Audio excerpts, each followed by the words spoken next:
This is the last part of navigation associate principles of using extra-articular deformity that was asked. I think Dr. Palaniswamy has asked me, Shravan Kumar. So this was talk he asked. So why this talk is very much different from any other talk. That's why the mm, topic has come up, has taken up last, because each and every case of extra-articular deformity which we are planning for TKR is different. There is no specific set of guidelines. Okay. There is no specific rules that you have to do this way so that you get such case. Because we know that as a fracture, which is the main cause of extra-articular deformity, is not similar, right? So each and every different type of fracture, you can see this fracture, you can see the same thing in the lateral view, you can see this stress fracture, okay, you can see this bowing of the tibia, you can see this stress fracture. All the fractures which are united or which was made union by using an implant is different.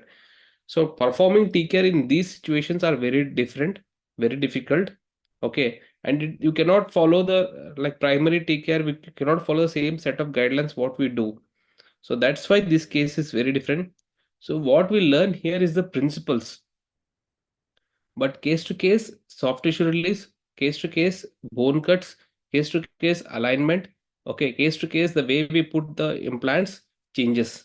Okay, the only thing what we need for any specific successful TKR is the three components is balanced knee.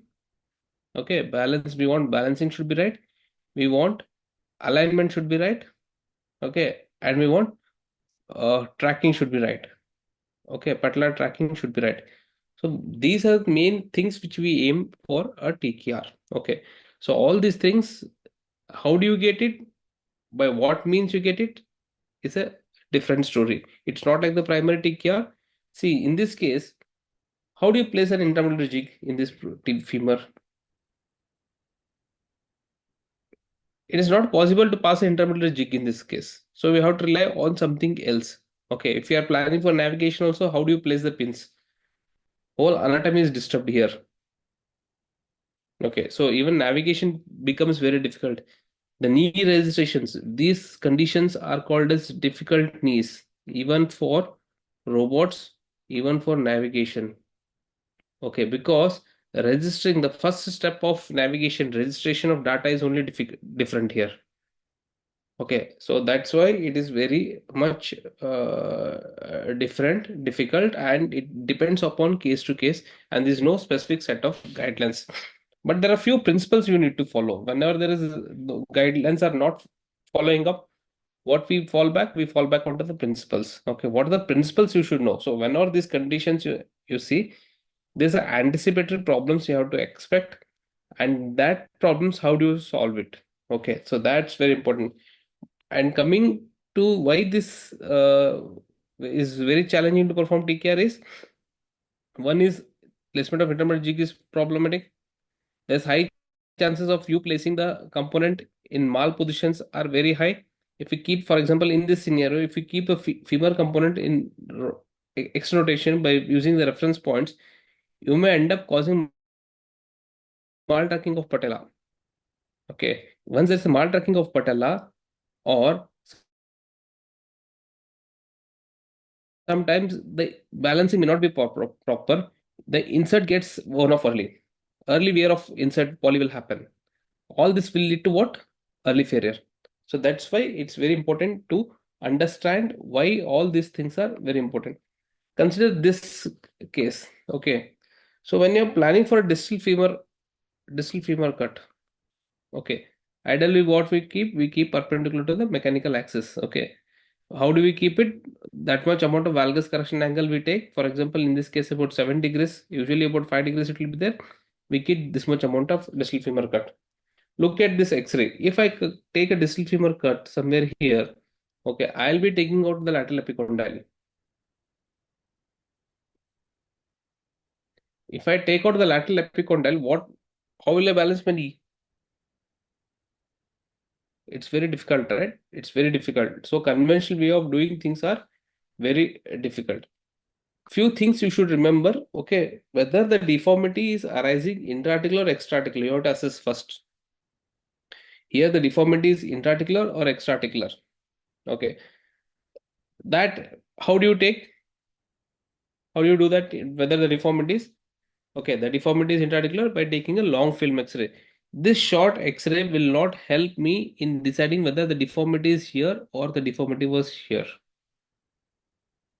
Okay, so first important thing is getting a long film X-ray. Okay, next, whether the deformity can you correct intra-articularly? That means what? These extra-articular deformities, can this be corrected intra-articularly by placing our jig? In this case, for example, instead of taking a 5-degree VCA, we take about 7 degrees, or it may go up to 8 degrees unless we are not cutting the lateral epicondyle, because our cut is going to be somewhere like this. Regular cut will be somewhere in this position. To correct this deformity, we may have to go somewhere in this position, that two additional 2 degree or 3 degrees extra we need. So that corrects your extra-articular deformity, intra-articular deformity. Okay. Sometimes what happens, the extra-articular deformity is too much.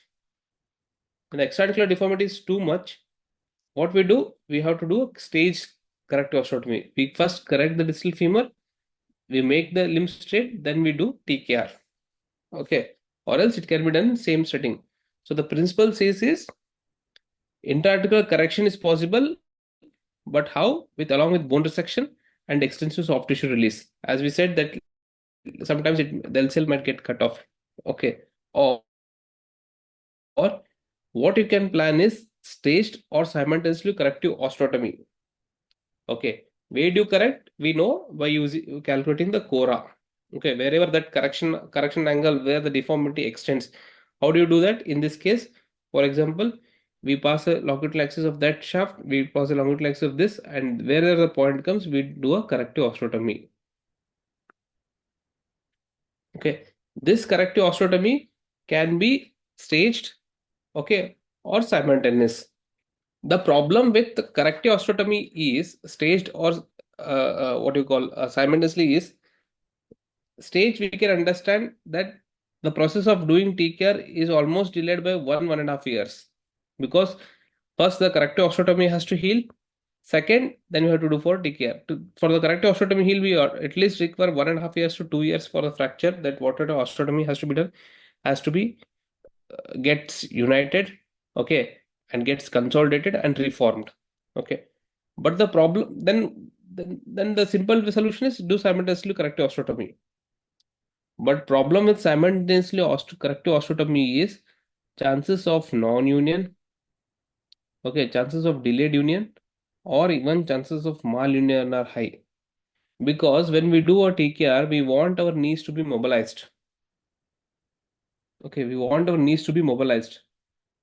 If in case if there's a malunion, I mean, if there is a corrective osteotomy and for some particular reason you don't want to mobilize, then this TKR will have bearing on this osteotomy, or else the osteotomy will have bearing on TKR. Right? Agree or not? Okay. Sometimes for corrective osteotomy, we'll be taking a separate incision, separate wound, different wound. That wound might have a problems, because we for TKR we need one wound, for corrective osteotomy we need one more wound.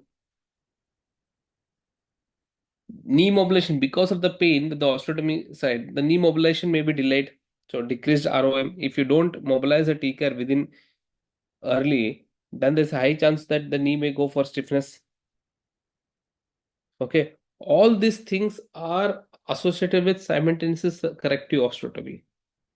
Okay. So, but remember, it depends on many factors. It's not only one thing which we decide. It depends upon what? First is what is the age of the patient? Okay. How much is the deformity? Okay. Where is the deformity? Location of the deformity? What type of implant you want to use for the deformity correction? Okay. what is the cardiopulmonary reserve of the patient, whether the patient can sustain 2 or 3 surgeries